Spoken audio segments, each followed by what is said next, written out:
It's another battle for the Aggies, and the KSL Sports Zone has it covered.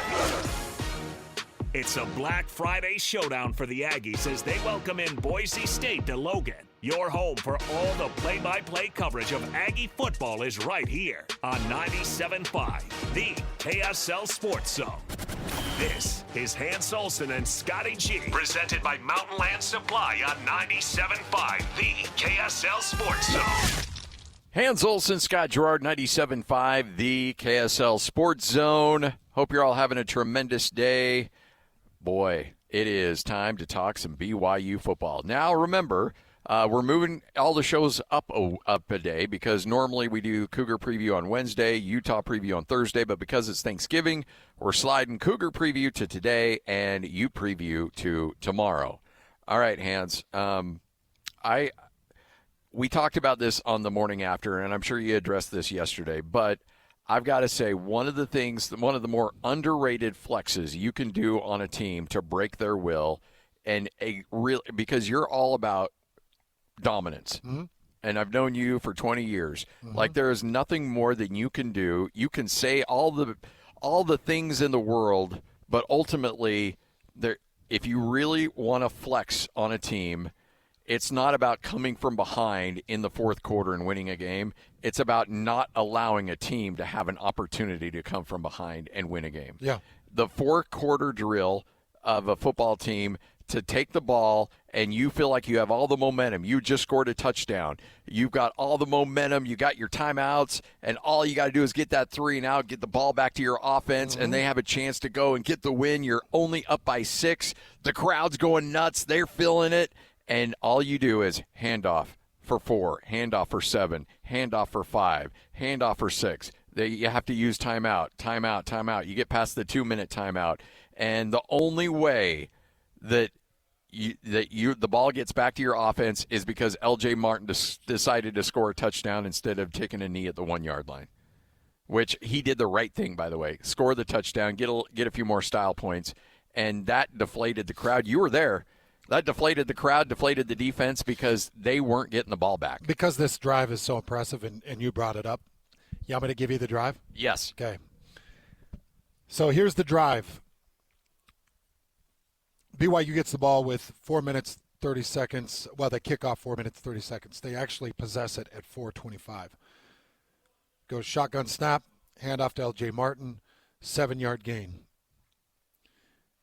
3:40 goes down. They don't use their timeouts. They got all 3, but they're thinking, okay, well, we still got plenty of time. We'll keep these. Yeah. And we gave up a 7-yard gain. You don't want to use them now. Snap the ball at 3 minutes, 40 seconds. 2-yard run. Shotgun snap, handoff to L.J. Martin, rushes right, 2-yard gain. So now you're sitting 3rd and 1 at the BYU 34. 2 minutes, 48 seconds. Nearly a minute clicks off. Shotgun snap to Bear Bachmeier. He rushes up the middle for 2-yard gain and gets the first down. So now you're 1st and 10 at the BYU 36. Snap the ball, 2 minutes and 10 seconds left. 7-yard run. L.J. Martin off the shotgun. 7-yard gain to the out of bounds to the BYU 36. Now you're 2 minutes and 4 seconds. 2nd and 3. 6-yard run. Now you're 1 minute and 53 seconds. It's 1st and 10 at the BYU 49. 8-yard run. Now it's 1 minute 49. Timeouts get called, so you got first timeout, Cincinnati. Then you go a 5-yard run. L.J. Martin rushes for 5 yards right up the middle. Now you're at 1 minute 43. You use another timeout. Another 5-yard run. Shotgun snap. L.J. Martin rushes the middle for 5 yards. Nothing they could do. So we're talking middle, Bear Bachmeier, middle, L.J. Martin outside. So now you're 1 minute 43. It clicks all the way down to 56 seconds. 2nd and 5, Cincinnati's 33. And you take the shotgun, handoff to L.J. Martin. He takes off the right side. My first vision was C-gap run. I went back and reviewed it. It's a B-gap run. My first vision, I thought it was Andrew Gentry, at the right tackle. It's actually Austin Leusa at the right tackle. He drives his end wide. Linebacker collapsed inside. Lane opens up. LJ slips right through the B gap, and he's off to the races. Yeah. BYU could have just taken knees at that point. Yeah, they were in victory formation. They could have taken victory formation, but they didn't. Which, by the way, smart thing to do. And then, you hit this 33-yard run that puts LJ at 222 yards. It's, to your point, it's the most dominant way to finish a game. And I was, like, going into the break before they kicked the ball off, I was talking about the 4-minute drill. And I was saying it's so much easier to say it than it is to execute it because Cincinnati knows exactly what's coming. Yeah. They know the middle's coming. Yep. They know the Bachmeier keeper's coming. They know LJ's coming. They know that Bruce Mitchell, the center's coming downhill. They know that they're going to get a face full of Isaiah Jada. They know that's all coming. There's nothing they could do. And then they've got this guy, Dante Corleone, that everybody loves and praises. He was one of the best defensive players in the country 2 years ago. Dante Corleone couldn't do anything. They've got this Jalen Hunt, that number 90 that I talked about being better than Dante Corleone. Jalen Hunt couldn't do anything. They rotated in their 300-pounder in Isaiah Rodgers, number 55. They were trying to get him to stop anything. Nothing that they could do. And BYU just pushed them back. Okay, so this goes to my point. They in the game of basketball, they always say, live by the three, die by the three. If I were to create a basketball team, I would love a down-low presence. I'd love high efficiency at the rim. I'd love power basketball because it's something that I can rely on the most. I've got to wait for some guy to jack up 8 threes and maybe hit 2 or 3 of them. Maybe he has a bad night, goes 1 of 8. Yep. Maybe he has a really bad night and he goes 1 of 10 or 0 of 8. And my team's shot. If I got some big down-low presence that I know can dominate the paint, get really physical, draw the fouls, get to the line, hit some free throws, and I know I've got consistency, that's great. I think that the equal to that in football is a great run game and great defense. If I've got a great defense that's going to hold teams to, BYU right now is number 13 in the country, holding teams to 17.8 points per game. If I've got a defense that can hold teams under 20 points and I got a run game that can hold possession and keep my defense fresh, then I've got a championship-level football team. Now, if I can just mix and add a little bit of passing and play action and do some of those things, now I've got a national championship team. Yeah. And BYU's got to find a little bit more consistency. I only saw and I say this and then somebody's going to come back and be like, yes, they did it like 10 times.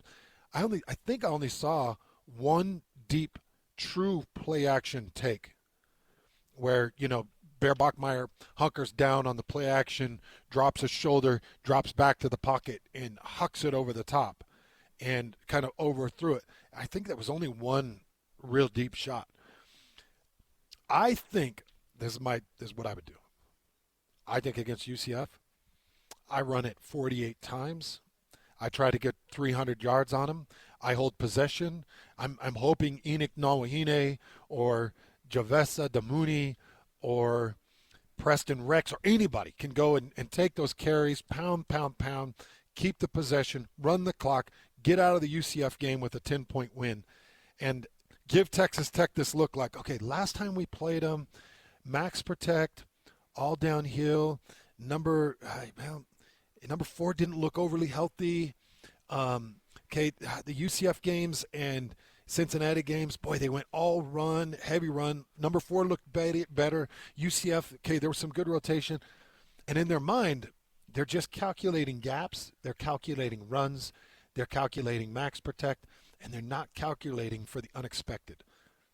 And I think when you go into that championship game, you get that rematch against Texas Tech, all that film, and then the game you played against them, it's all like eating like an unsalted butter. It's like boiled chicken without any salt. It's bland. Yeah. And it's so vanilla. And you look at it and you're almost starting to fall asleep while you're watching film because you're like, okay, combo block by number 55 and number 63. Man on by number 75. Okay. And it's just you start to fall asleep. If you can catch them in that lull. That's what the Utes did to Alabama in the Sugar Bowl. Get them sleeping and then come out and just show them a whole different look. Mm-hmm. Because if you think you're going to go into Arlington and you're going to do what you tried to do the first time, it will be the same outcome. They're that good. It's going to have to be off the charts creative. But you've got this TCU film. You've got this Cincinnati film. You've got this great defense, great run game. Lean into it on UCF and get ready to be creative against Texas Tech if you get back there. I just love, just to circle back to that drive, I love watching those so much. I don't care who it is when you're able to do that, because so often we see teams give up the 3 and out, which, by the way, is what all the time. It's what Kansas State did. Kansas State was mowing up and down the field against Utah. Mm-hmm. Utah scored the touchdown, and they needed to get the 3 and out. What did they do? They got the 3 and out and got off the field. And offensive coordinators sometimes— that was a big moment, by the way. It was. That bigger was than the interception to finish it, I think. Yeah, I agreed 100%. You had to have time to be able to go down and score. And offensive coordinators, sometimes they spend so much time game planning and putting in the plays and like, okay, we're going to get them with this. And they get near the end of a game and they haven't used some of it. And they're like, oh, we worked on this. I want to use it. And so they're like, okay, this is what we're going to do. We're going to play action, roll the quarterback out, bring the tight end in the flat, and just dump it down to him. And he's going to turn upfield. They're not going to see it coming. Well, guess what? They did follow the tight end, and you threw an incomplete, and the pass and the stop. Or the quarterback had to eat it and took a 5-yard sack. Now you're 2nd and 15, and they use a timeout and have stopped the clock. Or the tight end didn't know where he was at and accidentally went out of bounds after a 3-yard gain and stopped the clock. And now you're like, they didn't have to use a timeout. The fact is, they're like, BYU's like, no, we don't have to do any of that. Aaron Roderick didn't get cued at all. He's like, no, guess what? We think we're better. Even though they know what's going to come, they're going to put 8 in the box. Doesn't matter. We're not even going to run a dopey fly sweep. We're not going to do any of this stuff. We're just going to go bam, bam, bam, bam. Yeah, and you can't stop it. In that 4-minute drill. Yeah. Exactly. And That's can't exactly do anything. Everything was in between tackles. Everything was downhill. Nothing was to the outsides. Yeah. And I know BYU fans get critical of Roderick because they're like, man, why does he go to the outside screen? Why does he go to the fly sweep? Why does he? You have to go to those things. You've got to be able to spread a defense out a little bit. In the 4-minute drill, by the way, that Cincinnati defensive line at that point had been on the field for approximately 34 minutes. Yeah. That offense did not take any time off the clock. That defensive front was on the field for about 34 minutes because they ended up, 38 minutes of possession time? Yeah. Okay. They'd been on the field for 34 minutes. They're breathing, they're huffing and puffing, they're bent at the waist. Aaron Roderick's in the booth looking at it like, geez, every time they're giving up this combo, they're not pushing through the double. We're able to get to second level. Why do anything else? Just keep it misdirected. We'll give them a couple of because I think 2 of them were a counter look offside pulls, just to keep it a little bit fresh. But everything was inside the A or B gaps. I loved it. Absolutely loved it. Even the touchdown and sometimes because I didn't have a replay, I wish that I could go back and be like, no, it's not the C gap. It just, the way he widened, it looked like the C gap. And Leusa had taken the D end out so far, I thought it was a tight end running an outside linebacker. And my eyes saw the hit. It is actually the B gap. Did they not give you a monitor? No. I hate stadiums that don't do that. No, the monitor was too high. You one of those that's straight above your head. Like, so, what are we even doing here? So I didn't have any replay. Yeah, that's stupid. Yeah, it's a bummer. Yeah. That sucks. But I thought that was only a Mountain West thing. I didn't know that would bleed into the Big 12. It's happened a few times. But Hans and Scotty. I did want to tease this. Yes. Somebody showed up big in this game. I'm going to tell you who showed up big in this game against Cincinnati and what needs to happen with this individual coming up this week. Love it. We'll do that next. Hans and Scotty, 97.5, the KSL Sports Zone. Let's go! Complete game coverage of the Cougars is right here on the KSL Sports Zone. It doesn't get much bigger than this as the Cougars look to earn a spot in the Big 12 title game as they take on UCF in Provo. Your home for the best coverage of Cougar football is right here on 97.5, the KSL Sports Zone. This is Hans Olsen and Scotty G, presented by Mountain Land Supply on 97.5, the KSL Sports Zone. Hans and Scotty, 97.5, the KSL Sports Zone. We are live here at Tim Daly Nissan Southtown. Tyler and his crew. All right, so here's the thing. You come by, you grab a Frontier, or you grab a Pathfinder, and Tyler will send you to Arlington, Texas. Yeah. It's buy the Frontier and go to Arlington, or buy the Pathfinder, go to Arlington. Yep. So if you're a Cougar fan, take advantage of it. If you're not a Cougar fan, you're like, well, I don't really want to go to Arlington, then he'll just give you the cash value of it. Yeah. He'll write you a check for $5,000, or he'll make your payments for an entire year. And what's so nice, when you get back from Arlington, you're going to have that brand new Frontier. I mean, what's going to be better than that? I know. Trip to the Big 12 championship game, paid for, and a Frontier in your driveway. All right, so you said there one player you wanted to mention specifically about that performance against Cincinnati. Yeah, so he's now showing up in back-to-back weeks, and he's made a big difference. And it's Keanu Tanuvasa. Oh, yeah. Yep. Back-to-back weeks, he has shown up, and he's done his thing. And talking about Keanu Tanuvasa, fourth down stop against Cincinnati that was just critical. And Keanu Tanuvasa is able to beat the double team off the backside, spins out of the B gap, spins back into the A gap, so play side of the center, and scrapes off the backside and is able to hook kind of the waist and leg of the running back in the backfield and bring him down for no gain or a very short gain, and you get the fourth down stop. That's the difference. Cincinnati was 3 of 4 on fourth downs. This was the one that you needed to stop, and Keanu Tanuvasa showed up. Keanu Tanuvasa also had a pressure or two. He's pushing the middle better. Okay, so this is now the second week in a row, TCU and Cincinnati, that BYU, when running an odd front, they're putting Keanu Tanuvasa over the center, and they're still trying to man Tanuvasa. They're still trying to block center to Keanu. You can't do it. So teams are going to have to go back to doubling down. And a lot of times, Scotty, it is the scheme that'll force the single team. So if I'm going odd front and I leave Jack Kelly shallow and I bring whoever up, Glasgow off the edge, or whoever you're playing off the edge, and you bring them up, now you've got 5 guys. It's a designed 5-man across the front when you've got only a 3-man rush. But when you got 5 that are walked up, it forces the center to mic recognition to declare each of those 5, which assigns each offensive lineman to one of the 5. That's why an odd front can be so good. If you got a 4-man front, an even front, and you go a 4-man front, and you keep your 3 linebackers deep, obviously the downs are the most critical. The mic is designated between the 3 linebackers, and now I can take my set on a man-on-man. And so as an offensive tackle, I got man-on-man. As an offensive tackle off the right side, man-on-man. Right guard, I know off of mic declaration, my center is helping left side, so right guard, man-on-man. Now as a left guard, I'm taking my step, and I'm blocking my D tackle, knowing I've got center help who's eyeballing the Mike linebacker.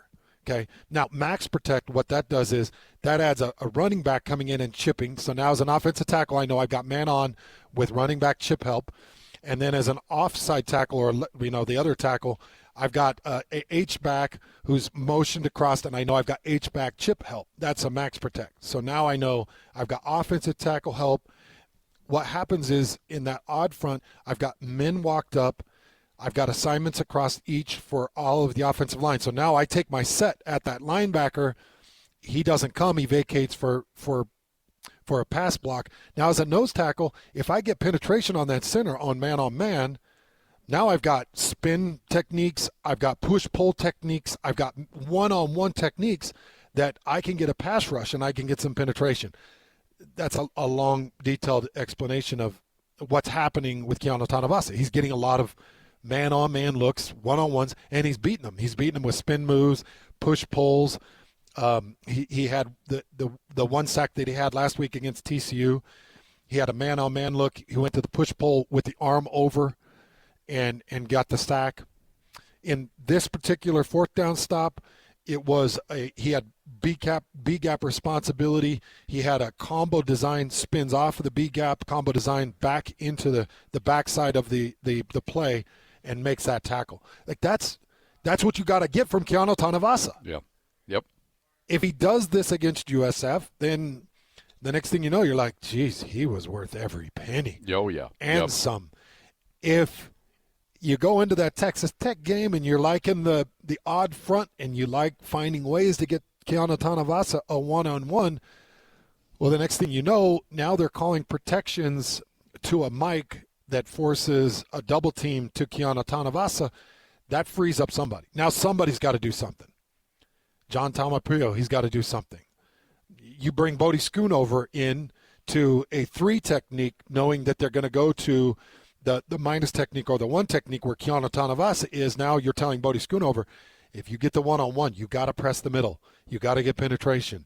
Hit your best pass rush move and go get it. So you're seeing that growth from that defensive line. And Keanu's really been the key to it over the last 2 games. It's been so good. So good. That 4th and 1, though, just an incredible stop. Incredible stop, a big momentum shift. Is there – I mean, you know, there are certain things that may not necessarily show up as a big moment in terms of momentum, but there are very few things that switch momentum in a game than a 4th and 1 stop. Like, when that defense comes up and gets a stop, ooh, boy, you can feel it on a sideline. I just don't – I think a 4th down stop for me as a defensive player, short of a pick 6 or a scoop and score. Yeah. So, like if you just go interception or you go fumble recovery, I'm taking a 4th down stop as far as momentum over a fumble recovery or an interception. Yep. But scoop and score, Maybe a block punt, too. Those seem to really swing a game. But yeah, block punts are huge, but there's very few things that can generate the momentum like a stop. Hans and Scotty, we're live here at Tim Daly Nissan Southtown. Real easy to find, just west of I-15. Come on by, hang out, and incredible savings right now on these Nissans. Tyler's going to make your payments for an entire year, but it's only going to happen at this dealership. You call any other Nissan dealership and say, hey, I want you to make my payment for an entire year. I want you to send me to Arlington. They're going to be like, no, we don't do that here. Well, guess what? They do it here. Tim Daly, Nissan Southtown, 97.5, the KSL Sports Zone. It's another battle for the Aggies, and the KSL Sports Zone has it covered. It's a Black Friday showdown for the Aggies as they welcome in Boise State to Logan. Your home for all the play-by-play coverage of Aggie football is right here on 97.5, the KSL Sports Zone. This is Hans Olsen and Scotty G, presented by Mountain Land Supply on 97.5, the KSL Sports Zone. Hans and Scotty, 97.5, the KSL Sports Zone. It is your Cougar Preview Show right here on the Zone. Coming up next, you'll hear from the play-by-play voice of UCF as the Cougars look to stay with just that one loss in conference, and it all comes down to just one game. You win, you're in the Big 12 title game. It's that simple. 2 quick points. We got Mark Daniels, play-by-play voice of UCF. He's going to be coming up at 2:05, so stay tuned for that. We'll get into some UCF talk.